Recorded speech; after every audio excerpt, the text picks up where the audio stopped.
Hi friends.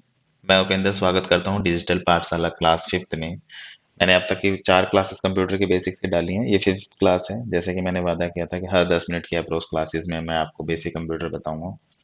मेरी कोशिश होती है कि जो स्टूडेंट्स हैं वो बड़े सिंपल तरीके से सीखें कि बेसिक कितना इंपॉर्टेंट है और कितनी इंपॉर्टेंट चीज़ें जो हमें पता होनी चाहिए। इन्हीं में से मैंने एक टॉपिक क्रिएट करा है आप लोगों के लिए, डेस्कटॉप एंड इट्स नेमिंग। मेरे को ऐसा लगता है कि लोग कंप्यूटर चलाते हैं। मैं एक्सपर्ट मोड में पहले ही बता रहा हूँ, मैं ये कंप्यूटर प्रोग्राम एक्सपर्ट मोड को अगर लगता है उनको नहीं आता है तो वो देखें इन प्रोग्राम को। बट अगर उनको आता है तो वो उनके लिए कंटिन्यू करें जो इन बातों को गहराई से नहीं समझते हैं या उनको लगता है कि सिंप्लिसिटी में उनको समझ में नहीं आता है। मेरा टारगेट था कि डेस्कटॉप और इट्स नेमिंग जरूरी है, क्योंकि लोग कंप्यूटर चलाते हैं बट अगर डेस्कटॉप की किसी स्पेस का नेम अगर उनसे बोल दो या उसकी नेमिंग करने के लिए बोल दो तो वो क्लियर नहीं हो पाती है। तो मैंने कुछ फंडामेंटल्स इकट्ठा करें आप लोगों के लिए, प्लीज़ आप आइडेंटिफाई करिए और अपनी नॉलेज बढ़ाइए। सबसे पहले ये फ्रंट व्यू है। विंडो 10 का एक फ्रंट व्यू है। इसमें व्यू में मैंने दिखाने की कोशिश करी कि एक नीचे पट्टी होती है, इसको हम टास्क बार कहते हैं। ये टास्क बार मैं आगे चल के और भी एक्सप्लेन करता हूँ। फिलहाल मैं इनकी नेमिंग क्लियर कर रहा हूँ। ये टास्क बार है और जो डेस्कटॉप के छोटे छोटे आइकन्स आते हैं, जो लोगो ऑफ सॉफ्टवेयर होते हैं, अलग अलग सॉफ्टवेयर के आइकन्स होते हैं ये।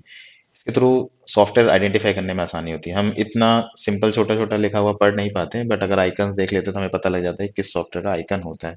इसलिए हर सॉफ्टवेयर का एक आइकन होता है, जिन्हें हम लोगो ऑफ सॉफ्टवेयर भी कह सकते हैं। और इसीलिए लोगो डिजाइन भी होता है कि अगर लैंग्वेज कैपिंग ना बन पाए कंप्यूटर के लिए तो ये आइकन्स हैं। और मेन स्क्रीन ऑफ कंप्यूटर, जो विंडो ऑन होने के बाद मेन स्क्रीन ऑफ कंप्यूटर आता है, सॉफ्टवेयर की लैंग्वेज हम इसे डेस्कटॉप कहते हैं। आगे भी एक बार एक्सप्लेन करूंगा। तो अभी फिलहाल मेरे को ये शो कराना जरूरी था तो मैंने यहीं पर शो करा दिया इनिशियल मोड में, ताकि ये फ्रेम क्लियर हो जाए कि इस चैप्टर में हम क्या समझेंगे। सबसे पहले हम देखते हैं taskbar. Task means work, aim, target आप कह सकते हैं। टास्क बार में हमारी running program show highlight show करते हैं। जो उस समय के रनिंग प्रोग्राम, उस टाइम कंप्यूटर में कौन कौन से प्रोग्राम रन कर रहे हैं, वो हाईलाइट्स वहाँ शो करते हैं। अगर आप लोग देखेंगे तो यहाँ क्रोम रन करना अंडरलाइन बन जाता है विंडो 10 में, और विंडो 11 में भी। वर्ड में भी अंडरलाइन बन जाता है। इस तरह से सेटिंग्स हम चला रहे हैं तो उनके अंडरलाइंस आते हैं। तो रनिंग प्रोग्राम शो होता है।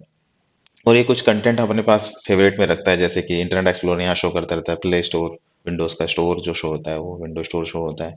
स्टार्ट मेन्यू शो होता है, क्लिक करने पे स्टार्ट मेन्यू है। अपने राइट की तरफ आप लोग अपने डेटे टाइम देख सकते हैं। अपने लैंग्वेज भी साइड में आता है कि कौन सा लैंग्वेज सिस्टम विंडो रन कर रहा है, वो भी शो करता है। वाईफाई के आइकन शो करते हैं। तो इस तरह से आपके टास्क बार में आप जितना एड ऑन भी कर सकते हैं प्रोग्राम्स को जो शॉर्टकट्स में देखना चाहते हैं। इसीलिए पिन टू टास्क ऑप्शन आता है राइट क्लिक करने पर, वो इसी टास्क बार के एरिया में आता है। आगे चलते हैं हम। अब हमारे पास है आइकन। आइकन को मैं एक्सप्लेन करना चाहता हूँ कि बहुत सारे यूजर्स आइकन को इसलिए यूज करते हैं, सिर्फ देख के उसे चला लेते हैं, क्योंकि वो ग्राफिक यूजर इंटरफेस का पार्ट है। चित्र देखकर हम कंप्यूटर को चलाएं, अगर हिंदी में समझे तो चित्र देख के कंप्यूटर को चलाना या मोबाइल को चलाना ग्राफिक यूजर इंटरफेस होता है। अगर आप उसे पढ़ के चलाते हैं तो वो कमांड लाइन इंटरफेस के पार्ट में चला जाता है। तो ये आइकन्स होते हैं। इनके छोटे छोटे जो लोगोस बने होते हैं किसी भी सॉफ्टवेयर के, इनको हम आइकन्स कहते हैं। आप लोग देख सकते हैं ये internet explorer, Chrome, control panel का आइकन, दिस पीसी का आइकन, रिसाइकल पिन का आइकन, हम आइकन से पहचान लेते हैं। लोगों का ये फायदा हो जाता है कि इफ सॉफ्टवेयर किसी, अगर सिस्टम किसी और लैंग्वेज में चल रहा हो तो हम आइकन से पहचान सकते हैं वो किसका है और उसका नेमिंग क्या है। यही कारण है विंडो डेवलप होकर किसी भी जगह पे जल्दी चल जाती है, क्योंकि विंडो दोनों तरह से डेवलप है, ग्राफिक यूजर इंटरफेस और कमांड लाइन इंटरफेस। अब बात आती है हम डेस्कटॉप कहते हैं, बट डेस्कटॉप होता क्या है। कुछ लोग डेस्कटॉप इसे समझते हैं, जो आप देखेंगे कि ये डेस्कटॉप को मैं क्लियर करना चाहता हूँ कि डेस्कटॉप बोलना समझना दो लेवल पे होता है। एक तो हार्डवेयर लेवल पे, सपोज दैट अगर कोई डेस्कटॉप हार्डवेयर लेवल पे बोलना चाहता है तो वो ये कहना चाहता है कि ऐसे कंप्यूटर्स जो टेबल पे रख के चलाए जाते हैं, जिसमें मॉनिटर होता है, सीपीयू होता है, माउस अलग अलग होते हैं, इनको टेबल पे सेट करके चलाया जाता है, ऐसे हार्डवेयर लेवल को हम डेस्कटॉप कहते हैं। बट यही सेम प्रोसेस अगर हम कंप्यूटर चलाते समय फॉर सॉफ्टवेयर लेवल पे बोलें तो desktop main screen of computer जो नीचे फिगर में गिवन है, मेन स्क्रीन ऑफ कंप्यूटर जो विंडो खुलने के बाद शो करता है, उसे मैं मेन स्क्रीन ऑफ कंप्यूटर कह रहा हूँ। सर यही होता भी है। तो मेन स्क्रीन ऑफ कंप्यूटर जो शो होता है वो हमारा डेस्कटॉप होता है इन फीचर ऑफ सॉफ्टवेयर लेवल। ये एक्सप्लेन इसलिए कर रहा हूँ कि कई बार स्टूडेंट से पूछ लो कि डेस्कटॉप क्या होता है तो वो कभी हार्डवेयर बताते हैं, कभी डेस्कटॉप ओपन करके दिखा देते हैं, बट क्लियर नहीं कर पाते कि desktop main screen of computer after window open होने के बाद इनिशियलाइज जो स्क्रीन आती है उसे हम सॉफ्टवेयर में डेस्कटॉप कहते हैं। अब समझेंगे हम ग्राफिक यूजर इंटरफेस कंप्यूटर में क्या होता है। ग्राफिक यूजर इंटरफेस में हमारे पास जो प्रोग्राम होता है वो ज़्यादातर कंप्यूटर आजकल हम लोग चित्र देखकर चलाते हैं, शायद इसीलिए वो प्रोग्राम यूज़र फ्रेंडली है। जब हम किसी प्रोग्राम को खोलने के लिए उसके आइकन्स को देख के ओपन कर लेते हैं, ये ग्राफिक यूजर इंटरफेस का पास है, इसमें रीडिंग नहीं करनी पड़ती है, जल्दी क्लिक करके हम एक्टिव कर लेते हैं, लैंग्वेज कैपिंग नहीं होती है। ग्राफिक यूजर इंटरफेस की सबसे बड़ी पहचान ये है कि इसमें लैंग्वेज की जरूरत नहीं पड़ती है। ऐसे लोग भी हैंडलिंग कर सकते हैं जो लोग पढ़े लिखे नहीं होते हैं, सिर्फ आइकन्स देख के चला लेते हैं। यही कारण है कि आजकल जो हमारे वो बुजुर्ग मोबाइल चला रहे हैं, बड़े बड़े एंड्रॉयड फोन्स, उनका मेन पर्पज है ग्राफिक यूजर इंटरफेस। वो चित्र देखकर ही कंप्यूटर को समझते हैं, एक दो बार उन्हें समझा दो वो ग्राफिक यूजर से ही समझ जाते हैं। सीयर हैंडलिंग का प्रोसेस होता है, आप देखें और चलाएं। इसलिए ग्राफिक यूजर इंटरफेस ही हमारे सिस्टम को यूजर फ्रेंडली बना रहा है। रीजन कि लोग सिर्फ फिगर देखकर कंप्यूटर चला लेते हैं, लोगोस देखकर कंप्यूटर को चला लेते हैं। विंडो हो या मोबाइल हो, पूरे वर्ल्ड में अगर आज ग्राफिक यूजर इंटरफेस नहीं होता तो शायद लैंग्वेज की कैपिंग की वजह से सभी के लिए मोबाइल और कंप्यूटर चलाना आसान नहीं होता।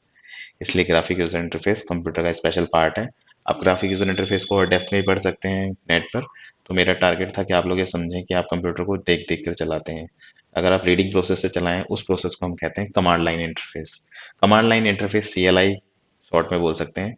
वैसे तो कंप्यूटर में कमांड लाइन इंटरफेस एक सेपरेट मेन्यू होता है हमारे पास, CMD करके, जिसमें हम डॉस में जाके, यहाँ पर हम जाके फोल्डर्स क्रिएट कर सकते हैं, सारी कमांड्स देख सकते हैं। हैकर सबसे ज़्यादा इसी विंडो का इस्तेमाल करते हैं।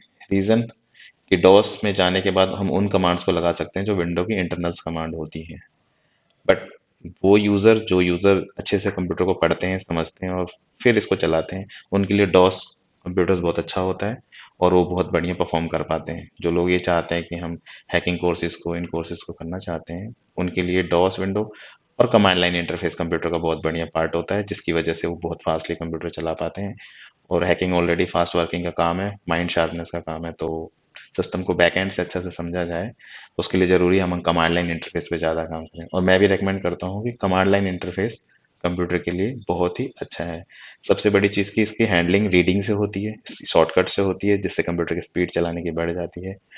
और इसमें हमें आइकन नहीं देखना पड़ता। बहुत सारे लोग, जब तक आप पढ़े लिखे हैं तो आप कैसे आइकन देख के चलाते हैं? आपकी कोशिश होनी चाहिए आप रीडिंग करके उसे चलाएं, क्योंकि कंप्यूटर में ऑप्शन आइकन चेंज करने का भी होता है, जिससे आप बेवकूफ़ भी बन सकते हैं। रीडिंग राइटिंग इंटरफेस को ही हम कमांड लाइन इंटरफेस कहते हैं। स्पेशली मैंने दो मेन्यूज भी आपको डॉस में दिखा दिए। शायद बहुत कम लोग अब डॉस को सीख रहे हैं, लेकिन डॉस सीखना चाहिए। कई बार ग्राफिक यूजर इंटरफेस नहीं करता काम, तो हम डॉस कमांड से भी काम कर सकते हैं। और कंप्यूटर को डेप्थ में समझने के लिए हमें इन सब बातों की नॉलेज होनी चाहिए। नेक्स्ट, अब तक की क्लासेस में मैंने आप लोगों को सिर्फ बताया, आज मैं आप लोगों को सोचने के लिए एक स्पेशल टॉपिक देता हूँ। मोबाइल और कंप्यूटर चलाने में हमारे पास कितने ऑप्शन आते हैं? ये बात अगर मैं किसी से पूछूं तो उसका एक ही जवाब मिलता है मुझे, कि बहुत सारे ऑप्शन आते हैं। बट एक्चुअल में बात करी जाए, चलाने वाली बात करूं, कैसे हम उसे एक्टिवेट करते हैं, कैसे उसे ऑपरेट करते हैं, तो हमारे पास दो ही ऑप्शन होते हैं। उसको ओके करना, या उसके ऑप्शन बटन में जाके उसमें कौन कितने और प्रोग्राम हैं उसे चला के ओके करना।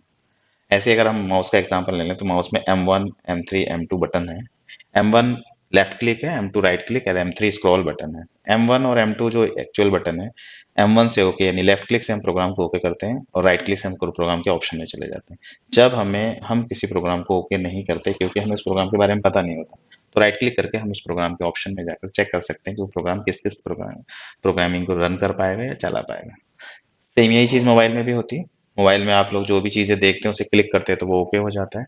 और अगर कुछ नहीं समझ में आता तो हम ऑप्शन बटन उसे प्रेस करके रखते हैं तो उसमें ऑप्शन आ जाते हैं और फिर उन ऑप्शंस में जाके हम उस प्रोग्राम को चलाते हैं। इस तरीके से अगर हम देखें तो सिंपल फ्रेम ऑफ माइंड रखें तो मोबाइल और कंप्यूटर चलाने के लिए हमारे पास सिर्फ दो ही ऑप्शन होते हैं, ओके कर लें या ऑप्शन में जाकर देख लें लिस्टेड क्या है और फिर उसे चला लें। इसलिए क्वेश्चन इंपॉर्टेंट है, अगर आप समझते हैं तो आपके लिए बहुत काम आएगा। कंप्यूटर को चलाना सही फ्रेम ऑफ माइंड रख के चलाना ज़रूरी है। अगर आपका डायरेक्शन सही है तो आपको चीज़ें बड़ी सिंपल से याद रहेंगी और आप बिल्कुल नहीं भूलेंगे और आपको सबसे चीज़ मुश्किल नहीं लगेगी। इसलिए अगला बात मैं क्लियर करना चाहता हूँ कि यूज़र फ्रेंडली प्रोग्राम हमारे लिए ज़रूरी है या नहीं ज़रूरी है। यूज़र फ्रेंडली हम बोल देते हैं, बट यूज़र फ्रेंडली प्रोग्राम हमारे लिए कैसे काम करता है आप लोग ज़रा सोचिए। कोई भी प्रोग्राम जो सिंपल तरीके से चलता है यूज़र फ्रेंडली होता है, कोई दिमाग में जोर ना पड़े उसे चलाने के लिए, वो यूज़र फ्रेंडली होता है। सिंपल अंडरस्टैंडिंग होती है, सिंपली तरीके से समझ में आ जाए, इसीलिए प्रोग्राम को ज़्यादातर ग्राफिक यूज़र इंटरफेस में डेवलप किया जा रहा है। बट आपको पता होना चाहिए ग्राफिक यूज़र इंटरफेस को डेवलप करने के लिए भी कमांड लाइन इंटरफेसेस का यूज़ किया जाता है, डेटाबेस का यूज़ किया जाता है, जिसके लिए पढ़ना पड़ता है। अगर आप देखेंगे यूज़र फ्रेंडली प्रोग्राम हमें लेज़ीनेस बना रहा है। क्यों? कि हमें जब चीज़ें देख के आसानी से चला पाते हैं, तो हम उस प्रोग्राम को बैकएंड से नहीं समझ पाते। जिससे क्या होता है कि जो उसे ज़्यादा रीड करता है, वो हमसे ज़्यादा समझदार होता है। तो सबसे पहले यूज़र फ्रेंडली प्रोग्राम हमें लेज़ीनेस बढ़ाता है। तो मेरा यही टारगेट है स्टूडेंट से कि आप सभी लोग कमांड लाइन इंटरफेसेस का ज़्यादा यूज़ करें और बैकएंड से प्रोग्राम को ज़रूर पढ़ें, जब तक आप उसकी रीडिंग कर रहे हैं, जब तक आप उसकी क्लासेस ले रहे हैं। So that is important we are proper reading and writing and understanding. हमारे पास अपने जो भी कंप्यूटर के प्रोग्राम्स होते हैं, उनकी रीडिंग राइटिंग एंड अंडरस्टैंडिंग हमारे को क्लियर होनी चाहिए। अगर हम प्रॉपर रीडिंग एंड राइटिंग करते हैं, तो हमारे पास कंप्यूटर को चलाने की कोई लिमिट या कैपिंग नहीं बनेगी। बट अगर हम ग्राफिक यूजर इंटरफेस चलाते हैं, तो जब कमांड लाइन इंटरफेस आगे शो करेगा या कोई एरर शो करेगा, तो हम उसे पढ़ के अगर नहीं समझ पाते हैं और उसके लिए भी हम सोचेंगे हमारे लिए कोई ग्राफ शो करे, वहां जाके कंप्यूटर की लिमिट आपकी बन जाएगी। वैसे तो सब लोग चाहते हैं कि एडवेंचर्स बना रहना चाहिए ज़िंदगी में, तो फिर कंप्यूटर चलाने में ये भी कमांड लाइन इंटरफ़ेस चलाना एक एडवेंचर है। आप लोग इस एडवेंचर को पूरा करें और मेरा यही टारगेट है कि आप सभी लोग कमांड लाइन इंटरफ़ेसेस से ही काम करें। कमांड लाइन इंटरफ़ेसेस से कंप्यूटर चलाने की स्पीड बढ़ जाती है और आसान चीज़ें करने के लिए वैसे भी स्टूडेंट लाइफ नहीं होती है। तो so please command line interface use करें। ग्राफिक यूज़र इंटरफ़ेस चलाएँ जब आप ज़्यादा स्पीड से ज़्यादा फ्री नहीं रहते, बट कमांड लाइन इंटरफेस जरूर समझें ताकि आगे प्रोग्राम को समझ के आप किसी को बताने के लिए रेडी रहें। क्योंकि प्रॉब्लम वहीं आती है जब आप समझ नहीं पाते, और समझना तभी नहीं आता जब इंसान को रीडिंग करना पड़ता है, जब दिमाग को जोर डालना पड़ता है। थैंक्स फॉर वॉचिंग डिजिटल पाठशाला। आगे लगातार सभी स्टूडेंट इसी तरीके से क्लास लेते रहें और हमारा अप्रिसिएशन करते रहें। डिजिटल पाठशाला की लगातार क्लासेस डालकर जो अवेयरनेस मैं लोगों में फैलाना चाहता हूँ, प्लीज़ वो लोग आप पढ़िए, समझिए और आगे बढ़िए। थैंक्स फॉर वॉचिंग डिजिटल पाठशाला की